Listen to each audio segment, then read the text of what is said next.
It was probably about 14 months in total before we actually engaged with the first reviews. There was a lot of concern because we wanted a principled approach, and the two key principles for us were transparency and accountability. There had to be transparency. There had to be a situation where people could see clearly essentially what we were doing, and that we were doing what we said we would do, and we were doing it fairly, in a just but objective way, in a robust way. And the accountability was also important in that if we brought any matters to light that were not right, there had to be a commitment to address those and change those. Now, that process wasn't one that many in the church were used to.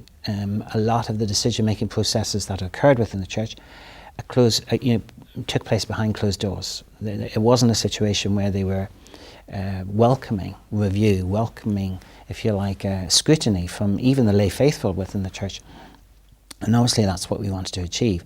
So that concerned a lot of people, and it was hard for them to get their head around that.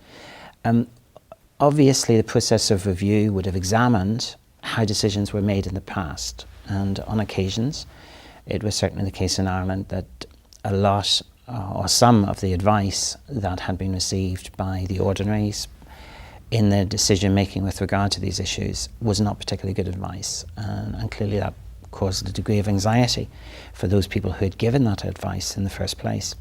But it was necessary. The process was not one of seeking to blame anybody. It was essentially trying to address issues and to create and put in place the best possible practice that we could.